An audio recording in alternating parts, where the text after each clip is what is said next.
आप सभी को राधे श्याम, जय श्री राधे। आज हम चर्चा करेंगे भक्त चरित श्रृंखला में श्री नामाचार्य हरिदास ठाकुर जी के बारे में। हरिदास ठाकुर जी गौड़ीय वैष्णव संप्रदाय के एक जाने माने संत हुए और उनका जन्म शांतिपुर के समीप एक छोटा सा गांव था जिसका नाम था फुलिया।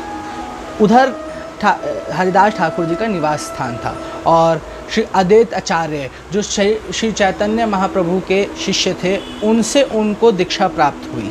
और नामनिष्ठ संत, ऐसे नामनिष्ठ जो निरंतर अपनी कुटिया में बैठ के सिर्फ और सिर्फ हरिनाम संकीर्तन करते रहते थे, निरंतर उनकी जीवा से नाम निकलता रहता था और उनका प्रभाव नाम का ऐसा हुआ कि उनकी कुटिया से हर वक्त, हर क्षण, हर सेकंड मतलब नाम की आवाज़ आती थी। सिर्फ हरे कृष्ण कृष्ण कृष्ण हरे हरे, हरे राम राम राम हरे हरे महामंत्र को प्रचार प्रसार करने के लिए जब चैतन्य महाप्रभु ने अवतार लिया तो श्री अद्वैत आचार्य उनके संपर्क में आए और उनसे दीक्षा प्राप्त करके श्री हरिदास ठाकुर जी की नाम में ऐसी निष्ठा हुई कि उनके रोम रोम जैसे मतलब नाम पुकारता हो। और ऐसे संत हमारे धराधाम पे प्रकट हुए। लेकिन एक और विशेष बात यह है कि उस समय मुग़लों का शासन था और इतना उस समय मुग़लों का आतंक एक तरीके से कह सकते हैं मचा हुआ था कि जबरन धर्म परिवर्तन कराया जा रहा था, हिंदुओं को ज़बरदस्ती मुसलमान बनाया जा रहा था। और श्री हरिदास ठाकुर का जन्म मुसलमान कुल में ही हुआ था।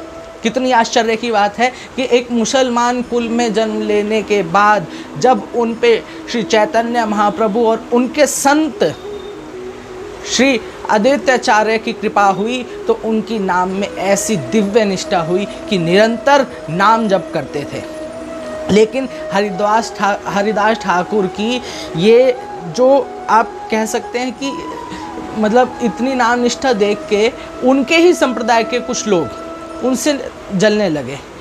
एक बहुत प्रसिद्ध काजी थे उस समय जिन्होंने जाके सीधा बादशाह के पास कंप्लेंट कर दी। उनकी बादशाह को जाके कहा कि एक हमारे मुसलमान इस्लाम धर्म का ही एक व्यक्ति है जो हर वक्त सिर्फ और सिर्फ हिंदुओं के देवी देवताओं का नाम लेता रहता है और उसको ज़रूर दंड मिलना चाहिए। और ऐसा दंड कि और किसी के मन में ज़रा सा भी धर्म परिवर्तन के या मुसलमान से हिंदू बनने का ख्याल ना आए और जो हिंदू हैं उनके अंदर भी थोड़ा सा डर बढ़े, इस तरह की उनको सज़ा मिलनी चाहिए।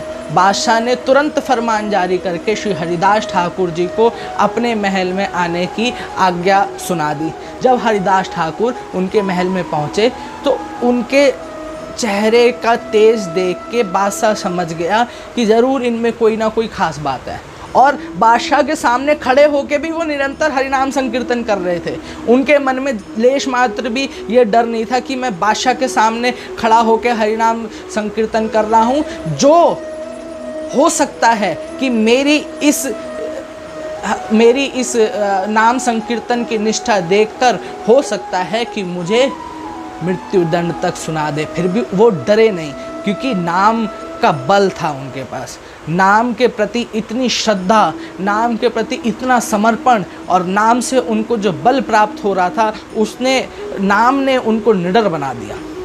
जब हरिदास ठाकुर की इस तरह की जब उन्होंने सिचुएशन देखी तो बादशाह ने कहा कि मैं आपको दंड तो नहीं देना चाह रहा, लेकिन आप इस्लाम धर्मावलंबी होके भी आप हिंदुओं के पंडितों के बताए हुए चक्रों में कैसे पड़ सकते हैं? ये आपके लिए गलत है। आपको इस तरह का आचरण शोभा नहीं देता। आप जानते हैं कि आपको इसके लिए दंड भी मिल सकता है। तो हरिदास ठाकुर ने इतना प्यारा जवाब दिया जिसको सुन के राजा भी संकोच में पड़ गया। हरिदास ठाकुर ने कहा, जब आप जबरन हिंदुओं को मुसलमान बनाते हैं, जब आपके मन में ये विचार नहीं आता कि किसी भी मज़हब में को मानने वाले को ये आज़ादी होनी चाहिए कि वो किसको मानता है, किसको पूजता है, कौन सी उपासना पद्धति उसको पसंद है, ये इस पे उसका अधिकार है। आप जब उनको जबरन हिंदुओं से मुसलमान बना रहे हैं, जब आप उनको सज़ा नहीं देते तो आप मेरे को कैसे सज़ा दे सकते हैं?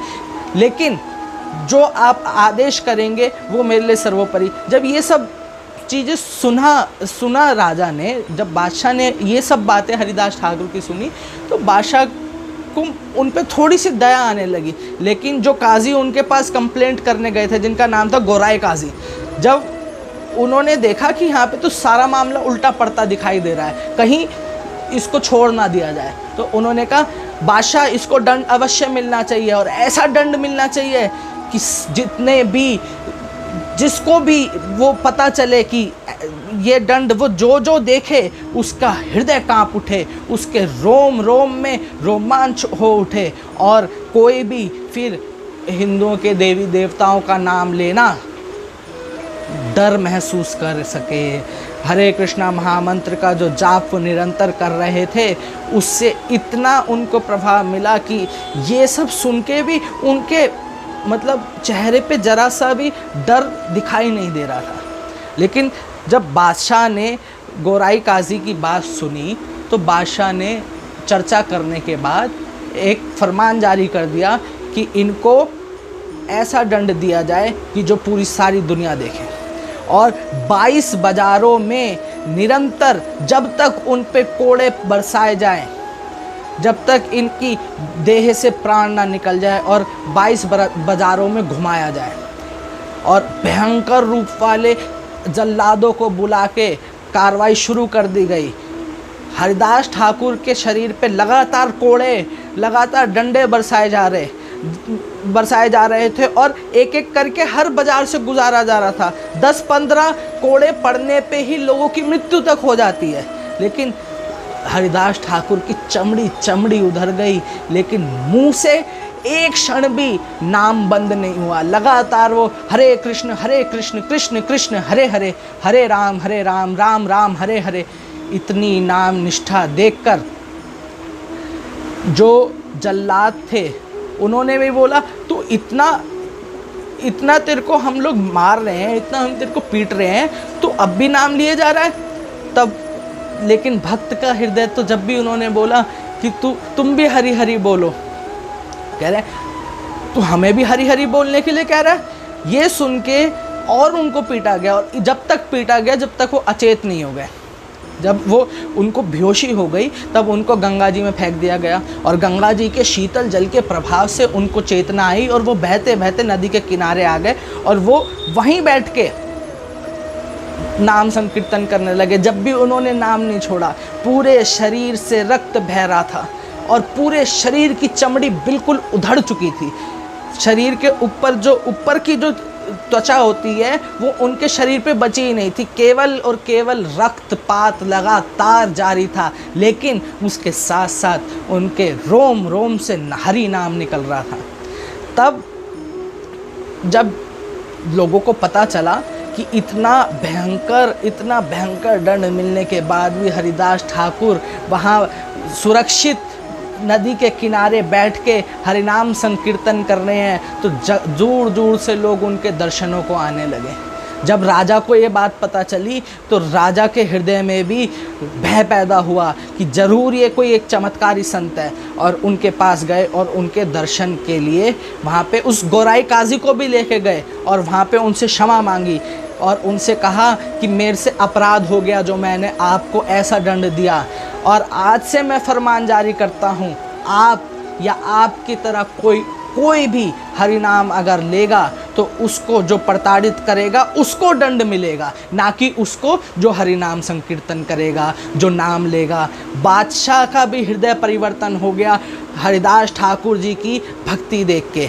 और जब फिर हरिदास ठाकुर जी ने फिर और इतना प्यारा जवाब बादशाह को दिया कि बादशाह, इसमें आपकी जरा सी भी कोई गलती नहीं, ये तो मेरे कोई पूर्व के पाप कर्म थे जो मेरी ठाकुर की कृपा से मेरे ठाकुर ने आपके माध्यम से मुझे ये दंड प्रदान किया ताकि वो मेरे कर्म खत्म हो सके और मैं सारे कर्म बंधनों से मुक्त होके अपने ठाकुर के दिव्य नित्य गोलोक धाम जा सकूं। इसमें आप अपने मन में द्वेष उत्पन्न मत करें, अपने मन में पीड़ा उत्पन्न मत करें। और ये बात सुन के बादशाह हरिदास ठाकुर के चरणों में पड़ गया।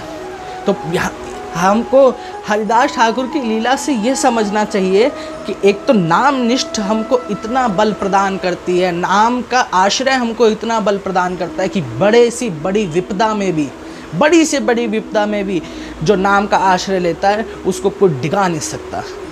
पूरे शरीर से जब रक्त बह रहा हो, जब पूरे शरीर की चमड़ी उधड़ गई हो, जब भी निरंतर नाम लेने के कारण ही उनको इतना बल प्राप्त हुआ कि स्वयं वो बादशाह, वो गोराए काजी और ना जाने कितने बड़े बड़े वैष्णव आके उनके चरणों में गिर गए और आदित्याचार्य उनको अपने पुत्र की तरह मानने लगे। तो एक बार नामाचार्य श्री हरिदास ठाकुर की दोनों हाथ उठा के जय करेंगे। जय जय श्री नामाचार्य हरिदास ठाकुर की जय। हरे कृष्ण कृष्ण कृष्ण हरे हरे, हरे राम राम राम हरे हरे। आप सभी को राधे श्याम, जय श्री राधे।